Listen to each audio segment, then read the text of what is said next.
there, this is Helene Francis in Hollywood, and instead of giving you a review today, I thought I'd give you a little bit of background information.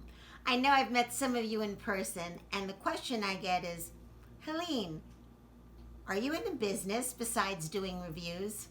Well, let me just tell you, I've been a member of Screen Actors Guild for 45 years. Yipes! Of course, I started when I was in my mother's womb. But seriously, that's a long time. But I actually started out as a singer-songwriter when I was just a little wee thing. And I had written for the high school newspaper where I lived and was always writing songs. And one time I interviewed Eddie Fisher. Now, for you millenniums that have no clue who he is, he was really a very hot recording artist at the time. And it's a kind of funny story what happened. I was only 14 years old and I was in high school. And I lived on Miami Beach and I was the feature editor for my high school newspaper. And I also did a column in the city paper called Dear Helene, where other kids would write in and ask me questions and I'd answer them. So I loved Elizabeth Taylor. I thought she was the most beautiful woman in the world, and she was married to Eddie Fisher. So I called the hotel, I believe it was the Fontainebleau, and I asked for his manager. And I got this guy on the phone, and he said, "You sound very young. How old are you?" And I said, "I'm 14. And he goes, "And you want to interview Eddie?" And I said, "Yes, I'm my feature editor of my high school newspaper, and I also do freelancing for the city newspaper." And it was just luck. His name was Milton Blackburn. And he said, "Great. I just married this lady, and she's got a teenager too. She's 13 years old, and she's absolutely miserable. So I'll tell you what I'll do. Can you have your dad or your mom or somebody bring you over to the hotel? Cut. Can you have your dad or your mom bring you to the Fontainebleau, and you could meet my new daughter, my stepdaughter, and if you guys get along, I'm going to grant you the interview." So I went over there with my dad, who kind of waited on the side.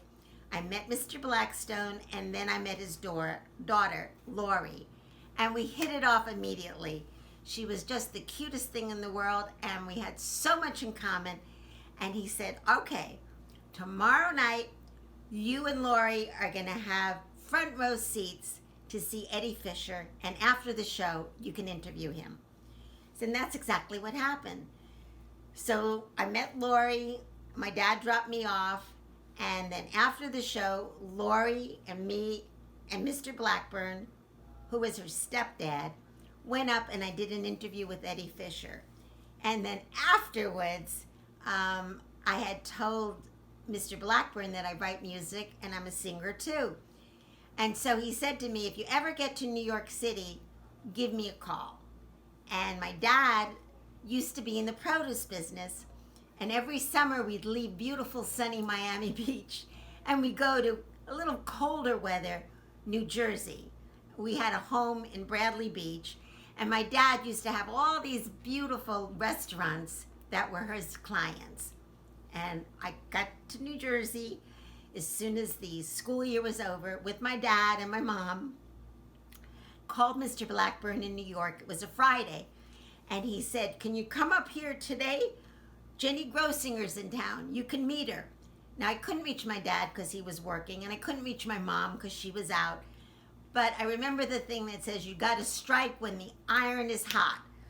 So I had a little bit of money saved up from my articles and other journalism things that I wrote, put myself on a bus to New York City, met with Mr. Blackstone, and then he said, "I want you to meet Jenny Grossinger." Now, you guys probably don't know who Jenny Grossinger was, but they owned a big hotel in the Catskills called Grossinger's. And he told her all about me, saying, "I think Helene should start your children's newspaper." And it was called the Junior Tatler, because they had someone else working there that had the big one, the big Tatler. So I went with them to Grossinger's. By then, I had like $20 in my pocketbook. And before, he said, well, come back to Jenny's and we'll all go together. And I ran out like to some bargain place in New York, bought a couple of outfits, got in the car, went to Grossinger's, still had not heard from my parents. I did call my cousins and tell them where I was. Whoa, did my dad and mom freak out. And I said, it's okay. Jenny's going to be taking care of me this weekend. It's okay. I'm at her house. And Mr. Blackburn said, oh, she's got a little cottage across the street from the hotel. It was like a 6,000 square foot beautiful home. And guess what bedroom I got to stay in?